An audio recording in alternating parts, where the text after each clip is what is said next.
l'evento di questa sera, l'incontro di questa sera, fa parte è l'ultimo di una serie di appuntamenti in cui abbiamo incontrato altri pensatori che ci raccontavano il loro modo di vedere e di immaginare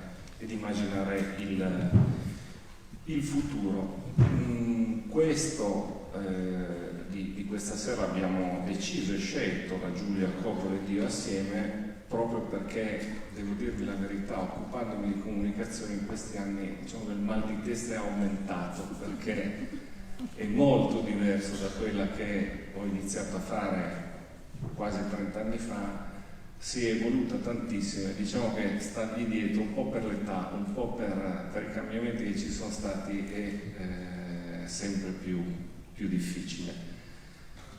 Un paio di presentazioni che ho visto negli ultimi giorni iniziano tutte con chi erano le grandi aziende che capitalizzavano negli anni 80, che erano quelle petrolifere, e quali sono quelle che capitalizzano oggi, che sono quelle che maneggiano dati, quelle delle piattaforme di dati, Google, Amazon e così via. Quindi una delle cose che si dice di più oggi è che i dati siano il nuovo petrolio, il petrolio dei prossimi anni in qualche modo, quello che sarà la ricchezza, o che farà la ricchezza evidentemente di tante di queste aziende.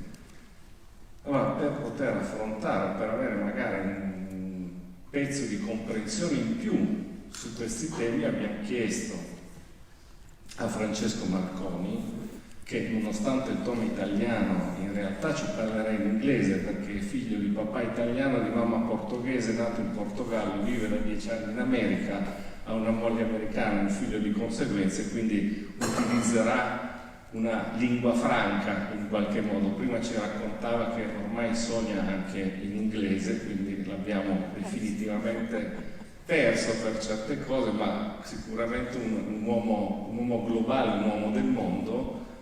Tra le tante cose di cui è responsabile, 2 mi sono segnato, che sono quelle che mi hanno in qualche modo colpito di più, poi le altre probabilmente le scopriremo mentre lui racconterà. Intanto ha 33 anni, quindi è giovanissimo, ed è responsabile di ricerca e sviluppo del Wall Street Journal ed è considerato uno dei 20 principali innovatori nell'ambito dei media digitali. Francesco, please.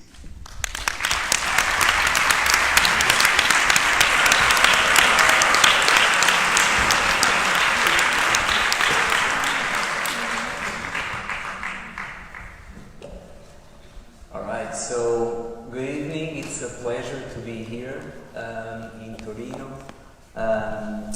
Yesterday I spent the day in Milan talking to many different people and learning about the media landscape in Italy.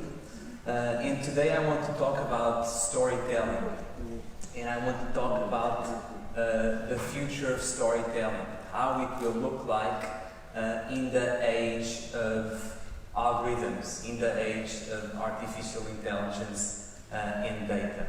And I want to start this session by talking about some of the most important storytellers of our times, or of history, I should say, the ancient Greek philosophers. This is a painting by Raffaello. There are many people that you'll recognize the names, maybe you don't recognize who they are here, but I want to focus on one person, Socrates. Socrates is the gentleman in the brown robe, and I don't know what he's talking about, but probably he's talking about innovation in a similar way that today we are talking about innovation here in this room. But I think he's talking about innovation not in a positive way, in a slightly negative way. And in fact, Socrates was known for opposing the first type of media technology, or the first technology used in media, which was the technology of writing. And Socrates believed that writing would create forgetfulness in people's mind, because they would not use their memories. So the act of writing, they would forget how to think. And this theme is recurring throughout history. Every time there's a new technology, there's always concerns. And I want to show you what I mean with that. So this is with one of the first technologies, writing. Then with the printing press, this gentleman here was a very famous, prolific monk that transcribed religious texts. And he believed that the printing press would make monks responsible for transcribing the scriptures lazy. So he was opposed to innovation. He was opposed to the printing press. A few or several years later, we see the same pattern occurring with the radio. Radio will distract children from reading, and it will diminish performance in school. Once again, a new technology is introduced and a reluctancy to adoption and a presentation of all of these challenges. And this is true for many other things, like the television will disrupt the patterns of family living. And even more recently, the internet, this is by a very well-known American author. The internet encourages the rapid, distracted sampling of small bits of information from many sources, and will lose the capacity for concentration, for self-reflection. And just this year, this same argument has been made about artificial intelligence in a recent issue of The New Yorker, where over-reliance in artificial intelligence will put us in intellectual debt. And so, the reason why I'm showing you all of these examples of technology being reluctantly adopted, it's not to tell you we should ignore these. It's quite the opposite. It's to introduce the idea that every time that we are faced with the innovation, we need to think about the pros and the cons. And we need to think about that there will be people that will be innovators, and they will be ambassadors for that technology, but there will always be groups of individuals who do not believe in it. And today I want to talk about that in the context of storytelling, in the context of the future of media. Some of the things that I'm going to show you today might seem futuristic, might seem that will never happen, but I want you to keep these small stories in mind when I'm showing you some of the examples. So before I do that, I want to just talk about one thing, which is today we know what types of media these different technologies produce. We know that writing produces manuscripts, that the printing press produces newspapers and books, in radio talk shows, in television shows, and news broadcasts, and we know that the internet is live streaming. How does media look like in the age of artificial intelligence? That's what we are going to find out today. Before I do that, I want to quickly ask you a question, a very quick survey. So I want to show you some media personalities, and I want you to look at these 8 people. And if you could raise your hand, how many of you recognize some of these people in the room? Okay. Okay, very good. So I see some people that recognize these individuals. Unfortunately, these people do not exist. They were created by artificial intelligence. And this idea of people that look, or images, or pieces of media that look exactly like humans, that are created by algorithms, this is called synthetic media, or synthetic storytelling. So I want to walk you through different examples of synthetic storytelling and synthetic media, and I want to explain how these things work. So as I mentioned, synthetic media, and you see here all of these people. Do you recognize any of them? Okay, great, because they do not exist.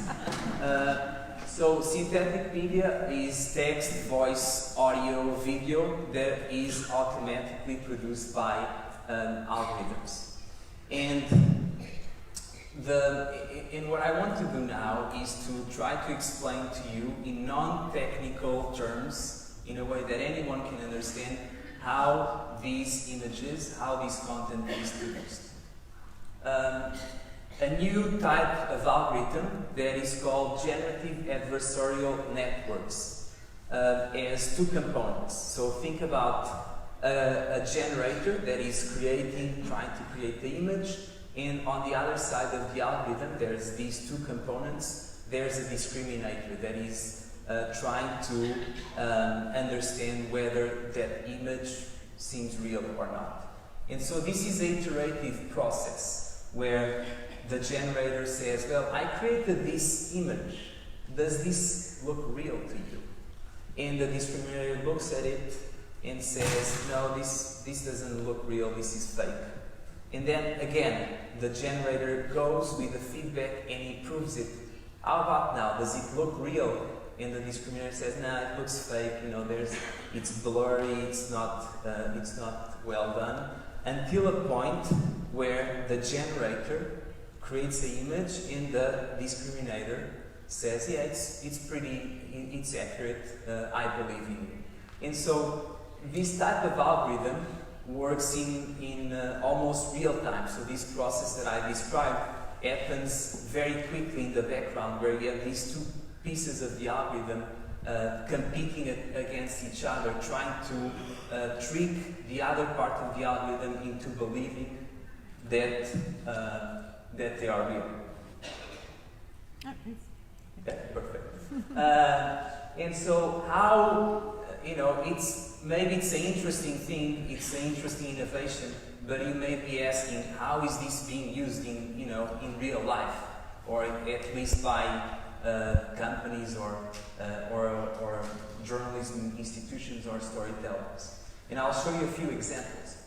So this is a synthetic news anchor. These are not real people. These are synthetic news anchors produced by the Xinhua news agency. And these are synthetic pieces of content that deliver the news to you. And what's interesting about this is that they can speak different languages, they can have different appearances, they can adjust what they are saying and can produce a truly personal experience or personalized experience. The news you watch might be different than the news that your friend or your colleague watches. So this is an example of synthetic media. But beyond traditional storytelling or journalism, which is my industry, AI, and specifically synthetic media, is changing other areas. And one of them is art. There's a new art movement called generative art, where algorithms are being used to create masterpieces. This is an example by the Artificial Intelligence and Art Lab at the Rutgers University in New Jersey. And you may be asking, maybe you think these are interesting and you will hang them on your wall. You might be asking, is this worth anything? Is this worth money? And the answer is yes. Early this year, the first AI painting was sold at Christie's for auction for almost $500,000. And so the way that this painting was created was that a group of French students took historical paintings from the 16th and 17th century, thousands of paintings, and they had an algorithm analyze those paintings and come up with their own interpretation. And this was one of the results. And so AI is creating value in ways that we didn't imagine just a few years ago. I know what you are asking, or at least some of you might be asking, is art produced by AI art? And my interpretation and my answer is yes. Well, it's no different than using a paintbrush. It's just another tool. Instead of painting with a paintbrush, you are creating the video, the art with computer code. But what's interesting is that you can not only create new paintings, but do interpretations of existing paintings, like this project by Samsung that brought Mona Lisa to life. And the technology here is that you take Mona Lisa and you inject facial expressions from different people. But better than bringing a painting to life is bringing the artist to life. This is a case study by the Salvador Dali Museum in the United States, where they took thousands of archival video, audio, text that Dali had written and recreated, resurrected Dali. And so this is not an actor, it's him that interacts with the visitors of the museum and takes a selfie with you, and you can talk to him. And these are images that were not produced before. This is new. These are new. This is new content, new video that is created automatically using these algorithms. With the issue of synthetic media and synthetic self, there are many ethical questions. One of them is who owns your rights?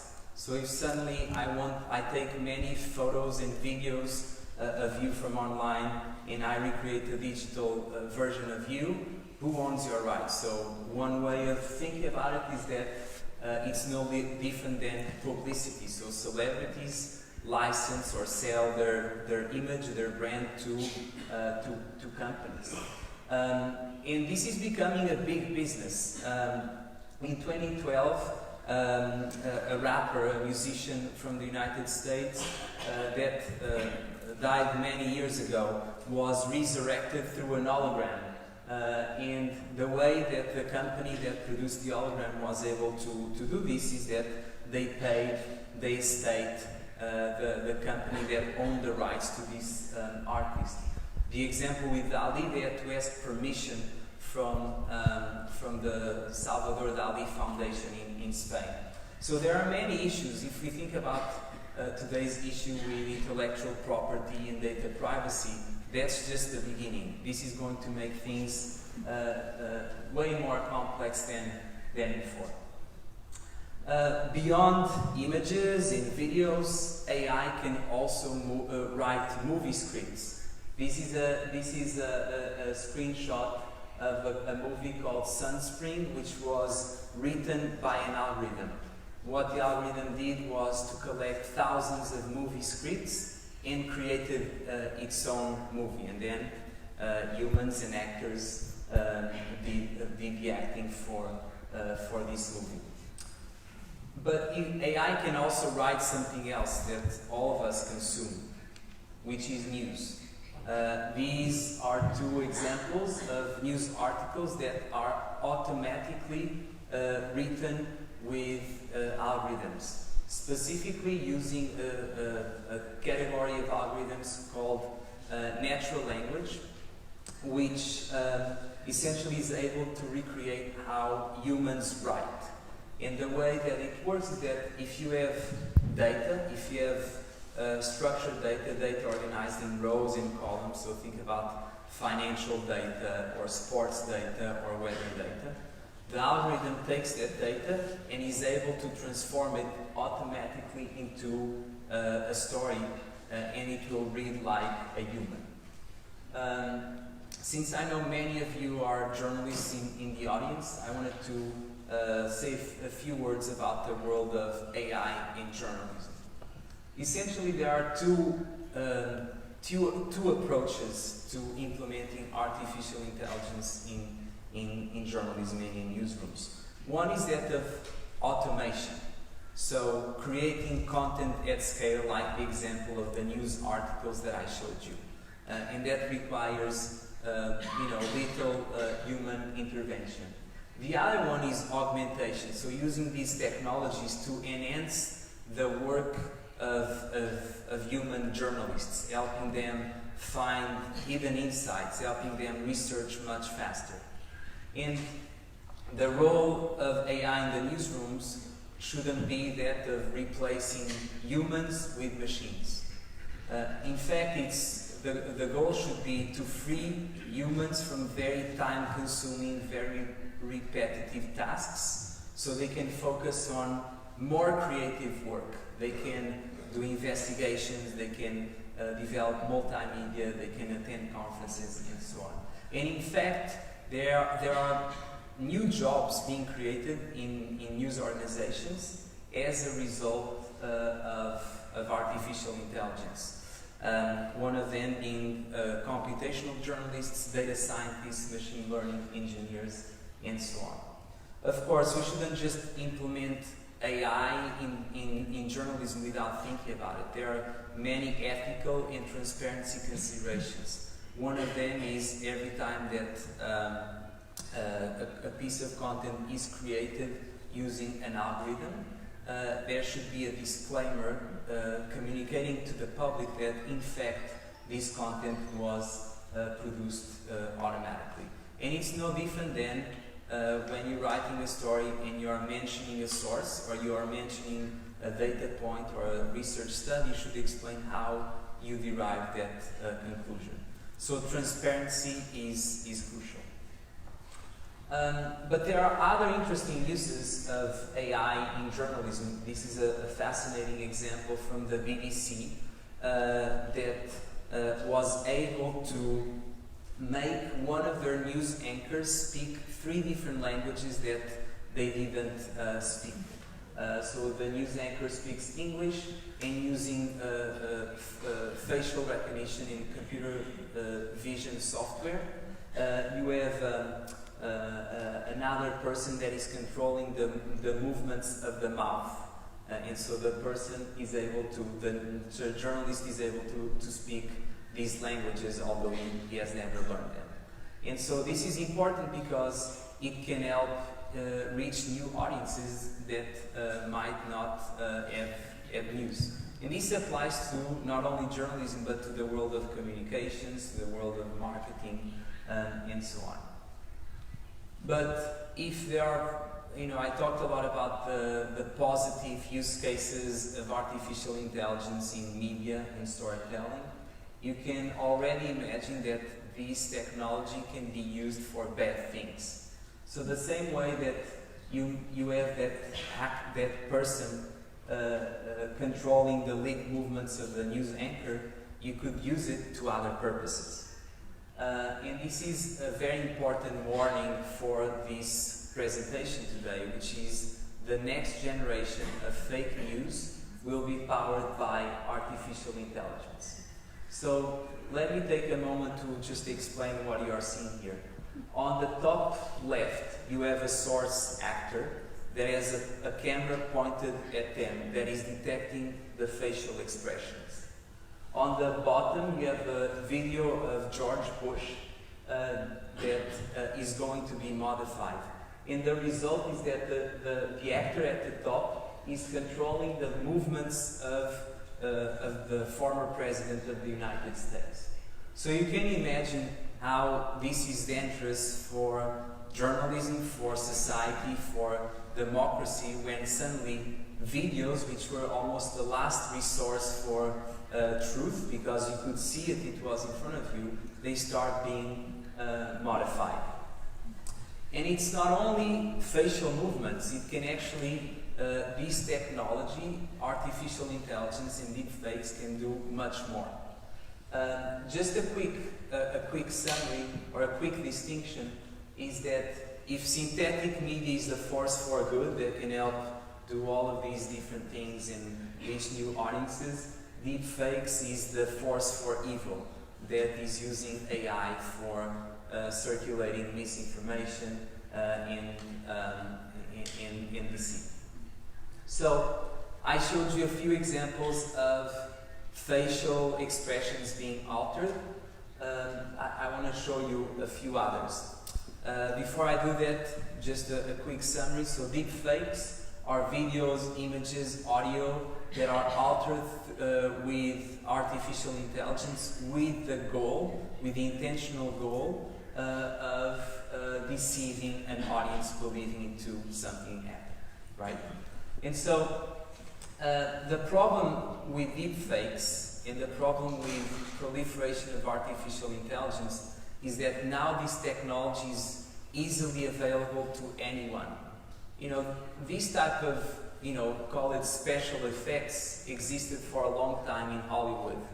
But now, if you have a computer, if you have internet, you can download different apps and create these deepfakes. This is an example of a famous one, which is called Fake App, that lets you change the faces of people and create deepfakes. Beyond that, you can change, or this technology enables people to change movements.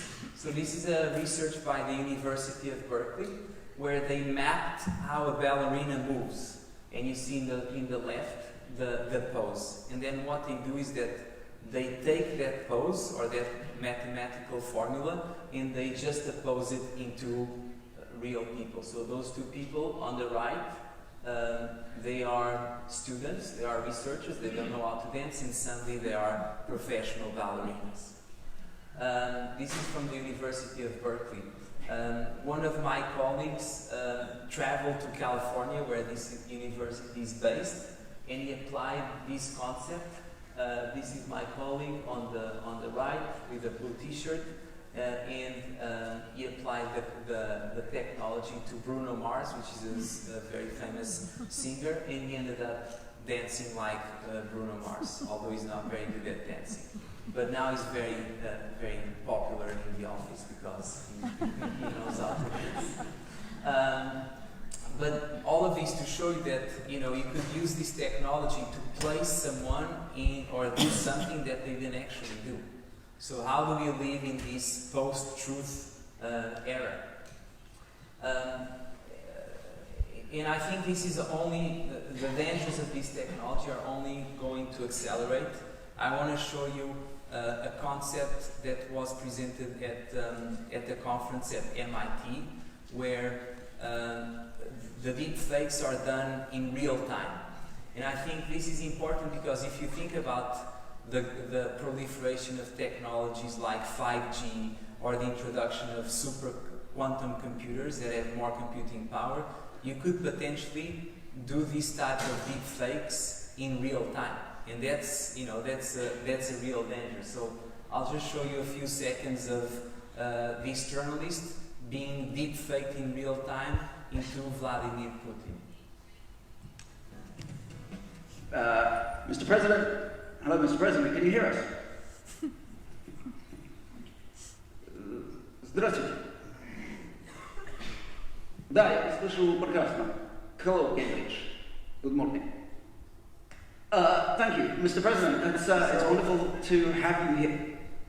So just an example to show you how in the future, of course, the quality is not perfect, but as technology evolves, these things you'll be able to do this in real time. Another example, which is I showed you video. You can also recreate synthetic voices, synthetic audio. If you have enough data, if you have enough recordings of your voice or someone's voice that you can take from the internet, you can replicate their voice. This is an example of President Donald Trump. This is not his voice, but it's created with artificial intelligence. Through the use of artificial intelligence, Coding Elite on YouTube has created a fake version of myself that can say or do anything. As these models have proved, the potential for misuse is a scary thing indeed. In this new future, we must be vigilant and treat outrageous news with suspicion. I also advise. So you can see how the voice is still a little robotic, synthetic, But with the evolution of technology and as algorithms become smarter, this is a real problem. And in fact, it's already a problem. Just a couple weeks ago, a group of criminals used AI to replicate the voice of a CEO. And what they did was that they called the company and asked for a transfer of 220 euros. And the person that picks up the phone is not necessarily aware that deepfakes exist, right? And so this is a risk, a cyber security risk that impacts media, it impacts all industries, and impacts society. This is not science fiction. This is something that is happening today. Some good news is that there are ways of detecting deepfakes, and I'll show you some examples. So, the earlier versions of deepfakes didn't have eye blinking, and so the lack of eye blinking is an indicator that it might be a deepfake. And there are some researchers that develop algorithms to detect whether or not there is eye blinking. But here's the problem. Every time that researchers or journalists find a way of catching deepfakes, the technology advances and we need to find new ways of detecting. So think about it as a cat chasing a mouse, and the mouse chasing a cat. It requires constant attention. This is a very advanced way of detecting deepfakes. I suspect that most organizations will not be able to have this type of device, which is a device that amplifies the pulse and is able to detect your blood vessels expanding and retracting. The deep fakes don't have this pulsation of the blood, so it would be just one column. Of course, this is medical technology or in algorithms that are extremely expensive. It's not that a newsroom or a media company or a marketing company will have this access, but it's a solution. Another solution is, looking at the quality of the image and looking at blurriness around, the mouth, around areas that might seem strange. In all of these different approaches and the detection techniques, one thing that is important to consider is that although there's all of these algorithms, all of this technology, the journalistic standards in the traditional way of doing research and doing fact-checking and verifying the sources is truly the most effective way of doing detection. There are ways of creating or catching deepfakes that are also automated, and so using machine learning to catch machine learning generated content. And so this is an example of a company, DeepTrace, that uses algorithms to detect whether an image is fake or not. It doesn't tell you, yes, this image is fake or it's real. It gives you a confidence score. So it's not, it doesn't give you certainty. And so the point being, AI can be helpful for many things, but it can also make a lot of mistakes. And I want to talk about bias. I want to talk about the mistakes that algorithms produce. And although we are talking about computers, we are talking about artificial intelligence, it's programmed by humans, and humans can make mistakes. And I'll show you a few examples. AI can be both sexist and racist. This is an example of a study developed at MIT where they ran different experiments to see how image recognition software categorized different people. And so what they found is that there was a much higher error rate when images were of females with dark skin. So it recognizes much better the white males than other genders and other skin colors. And so the problem here of these algorithms that are producing these errors, it's also about the data that was used to train these algorithms. And so the data, the algorithm is only valuable given the data that is used to train them. And so in this instance, the data that was trained them over-indexed for white male, and therefore the algorithm became better at detecting. So this is a real risk, because if you think about how these technologies are being used in the real world, then it can be a problem. For example, the London police uses facial recognition technology that is wrong 80% of the times. And so if suddenly they use this to make an arrest or stop someone because the algorithm is faulty, then AI is shaping how society works and how we interact with each other. But beyond having impact in the real world, like this example with the police, it has also impact in the digital world. For example, the algorithms within the big platforms like Twitter or Facebook, they are designed to give you only the content that you care about, only showing you the point of view that you care about, to the point that it creates polarization, where we may live in different worlds if we have different perspectives. So it creates these filter bubbles, these information bubbles, that although happen in the digital space, they are very dangerous for us if we want to come together as a society.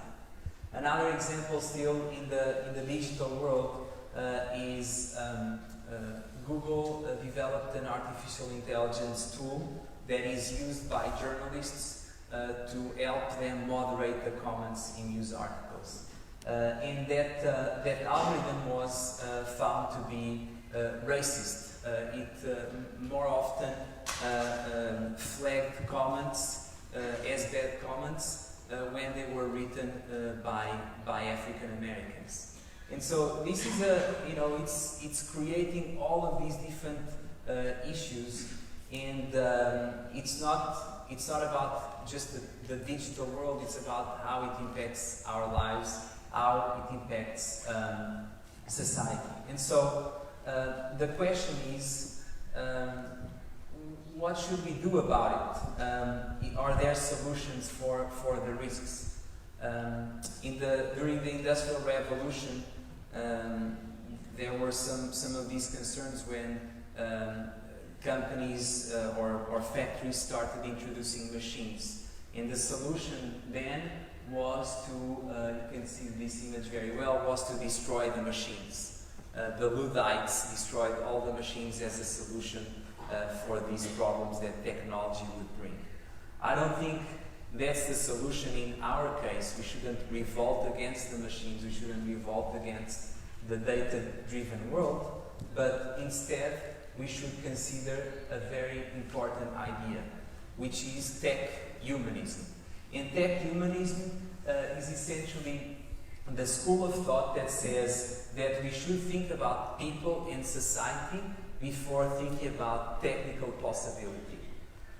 This means that we should develop technology that solves real problems instead of just creating it because we can experiment.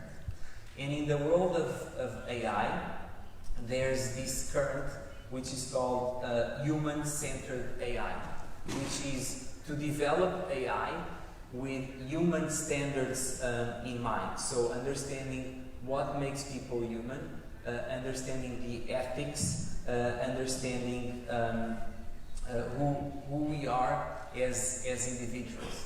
And the way for and this is more difficult than it may seem, because in order to do this, in order to do human-centered AI, we need to understand humans, and that's probably the most complex thing that exists. It's perhaps more difficult to understand humans than to understand the machines. And so, as I was saying before, more than ever, it's important to make time for self-reflection, to understand who we are as individuals. And this is also the topic of my book that I published here in Italy through Rizzoli, that although I'm a technologist, this book is not about technology, it's about humans. And it's about the most important algorithm that we have, which is the human algorithm. And so, in summary, in a world where AI is shaping the way that we interact with each other, the way that we perceive society, the way that we consume information, is crucial to look inside and to reflect on who we are as human beings, because perhaps the most important algorithm that exists today is ourselves, is mankind. So this concludes the session for today, but I think we have some time for some questions. If anyone has questions, please feel free to ask in Italian. If there are some microphones, there are any questions. Perfect. Thank you.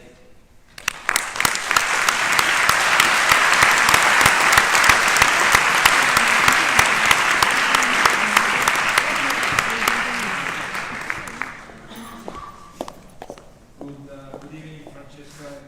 I don't present myself to you, but to the others. I'm Francesco Marconi from themobile-site.com. I'm a journalist, I'm a researcher about mobile content creation. And I would love if you try to trace a road for us to understand also how we have to change as journalists. Because in my opinion, and I teach it to my students, the future of journalism is based on taking attention and pointing the attention on the distance between human journalists and AI. How can we teach that? Because it's a key point for preparing new journalists that I think right now they do not have, also in the academias, the right consideration about that. I think the future of journalism is based on a distance between the human who make news and can change the tool to make news, just to code in the news instead of writing the news, and the AI. Because if we don't care about this, journalism will be substituted by machines. Because you presented some articles in which humans are not useful, because you could write stories with coding, good stories with AI, without having a human that writes and types the letters on the keyboard. Thank you. Thank you. Well, I think the future of journalism has to do with combining humans with new tools. So today it can be artificial intelligence, next year it could be quantum computing or blockchain. The thing that cannot be automated or replaced is the journalistic instinct.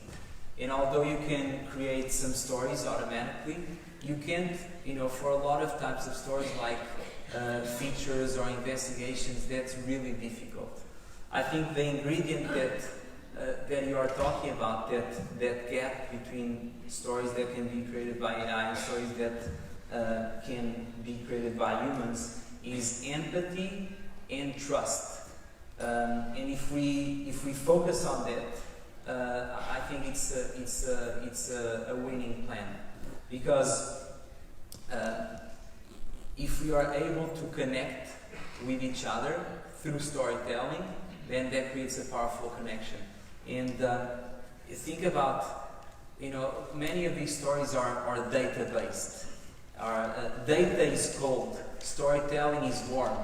I think people need the warmth. I think you have, an interesting perspective. You are worried about the future of journalism, but the point that I made at the beginning is that the technologies are always evolving, and there will always be concerns in terms of transformation, digital transformation. I think we need to be open to change, and I think the biggest change that happens in newsrooms, in this case, it's not technological, but it's cultural. It's whether you are open to try new things. But as a technologist introducing these new concepts in a news organization, it's not that I create the things and then go to the journalist and say, now you use them. No, it's actually the opposite. It's a collaborative process. It's about solving a need of the journalist. If you are producing a story just because you can, and it's not really solving a problem, that's not really, this dimension of human-driven AI. Volevo chiederti qual è il rapporto, secondo te, nella tua esperienza, fra l'intelligenza artificiale e la creatività. Di recente ho ascoltato Marcus Busutoi, un matematico inglese che si occupa di intelligenza artificiale, e ci ha raccontato come l'intelligenza artificiale può essere applicata alle arti. Tu hai mostrato i quadri. In quel caso lui parlava per esempio di romanzi e di composizione di musica, e quello che lui ci ha raccontato è che in realtà nel tempo lungo e nella creatività di un romanzo oppure di una musica, l'intelligenza artificiale replica benissimo l'andamento umano fino a un certo punto, ma poi diventa noiosa. Quindi volevo capire se secondo te invece l'intelligenza artificiale si evolverà da poter sostituire in qualche modo o aumentare la creatività degli uomini. Yeah, I think it will augment creativity. It will point to new directions, to new ideas. And the analogy I have is that if you are painting and you have different colors in a palette, what AI is doing is showing you combinations of colors that maybe you haven't thought about it. Or it's showing you different combinations of musical instruments combined in different ways that are new and exciting. So the answer is, it will not replace creativity. I think it accelerates the creative process. It will help you find things that, let's say, AI is being used to create music, and it can combine different instruments. Instead of you having to play, 20 different instruments and combining them, maybe AI will find the perfect combination, and then you take that and you make your own interpretation. So it's, I also have a very optimistic view of where AI will go, but the only way for that to come true is if we, as a society, as professionals, focus on the idea of humanism in AI. Hi, I'm Anna Mazera from Stampa, and I would like to ask you about your experience at the Wall Street Journal. I mean, we need here in Italy to hear the best examples, the models that are happening in the newsrooms. I mean, we are using AI in our newsroom, but I think we are really lagging behind in the way we're using it. So we, instead of feeling artificially intelligent, we feel very stupid. And I think we haven't really arrived to the solution. I mean, you guys have great models and great solutions that you have applied, and I know you're working on the research and development of all the solutions. Are there things that you can suggest us that we start adopting? And how do we get rid of the job, of the stupid part of the job? Because really we're not able to rely on AI to get rid of the stupid part of the job. As a matter of fact, we're doing more stupid tasks now that we have AI than before, because it has been applied in a way that's complicated instead of simple. So there's something in the newsrooms that I think before becoming intelligent, we are feeling very stupid right now, and we have to make a transition, and it has to be fast and quick. How did you guys do it at the Wall Street Journal? And are there problems there also? I mean, I would like to think that it's not all, I know it's not all perfect, and but I would like to know in concrete, what have you seen and what are you doing about it? Yeah, so the good news is that the models and algorithms that the Wall Street Journal has access to or the New York Times has access to, you have access to. So we focus on the type of applied AI, which is applied AI, meaning we are not developing the algorithms from the base, from nothing. We are mixing and matching existing algorithms and then customize them for the needs of the newsrooms and the journalists. The biggest problem, and I started about a little less than 2 years ago, was when implementing these changes, there's always reluctancy to adoption. First, people are not familiar with AI, and it might seem basic, but the most important thing is to invest in training, invest in education. Because there are things that AI can do that are, to your point, you can automate a lot of mundane tasks that people are maybe not familiar with. So the first step is training. The second step is to bring the journalist through the process of innovation. Our team doesn't come up with ideas and present the technology. We find problems in collaboration with the journalists, and they frame them as journalistic questions, and we translate them into AI questions. So the type of work that we are doing, from small things like automating transcription using speech to text, to automating content data to text, all the way to more complex things where we are taking millions of documents and finding insights within the stories. And I would say that more challenging than the algorithms is the data. And so if you have good data, might be internal, might be external, I think it's a good starting point. So, we have time for maybe one or two more questions. Hi, Francesco. My name is Mark from the Beek, and I run a human centered design company. I was much intrigued by what you said about empathy and intuition, because I think what is this fundamental difference between our intelligence and artificial intelligence, which is that our intelligence is always embodied, it's always acted and enabled by a body that does things, and it's always social, it's always cultural, it always sits in the real world, whereas computers don't. And I think this provides also an opportunity to help detect things. And it also provides an opportunity to create a new culture of being able to navigate this world, which is perhaps a more humanistic culture. So I embrace that. And I wanted to hear if this embodiment of human intelligence also provides opportunities for this in the newsroom. Yeah, I think so, but it's this I think it's a new way of thought. The challenge is to get everyone to subscribe to this idea that humans are driving the process, and I think it's it can have a lot of positive impact to a newsroom, as you mentioned, if you are conscious about how to make change. So it's not about replacing the algorithm, replacing the human with the algorithm. It's about freeing up so they have more time to be creative.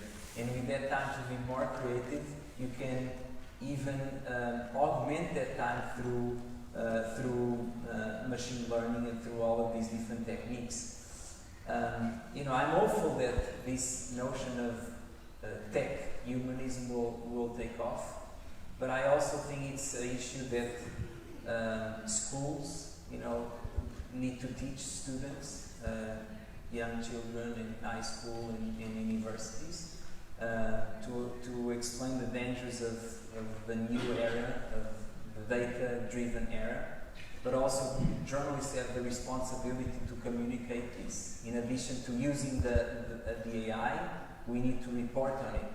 Sometimes it seems like stories about artificial intelligence read like science fiction. And now AI is able to cure cancer. And now AI is able to make 300 pizzas a day. This is a real story. And we need to be more scientific in the way that we cover those fields. One last question. I think there's.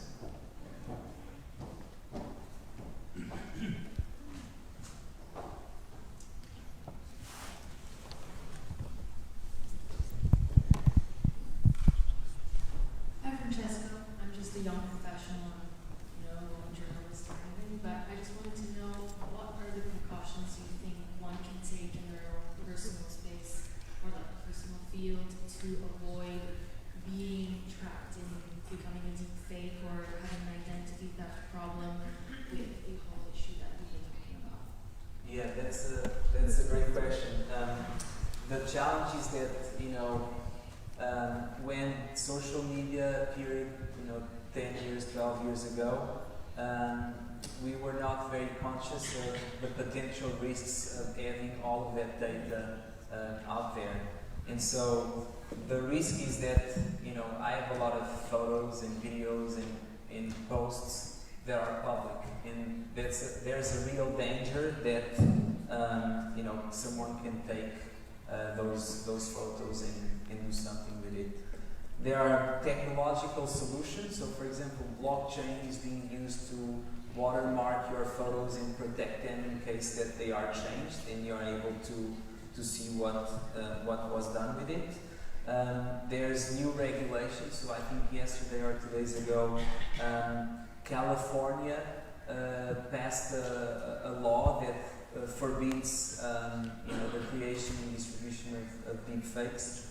But as individuals, I think it has to do with being aware of how our data lives online, and I think that also has to do with education. I think this should be taught in schools, and it's a new problem. It's not that my generation and your generation. It's not that our parents are aware of these problems, but maybe our children, we have the tools and the knowledge to explain that to them. So, anyway, thank you so much, and I'll be around.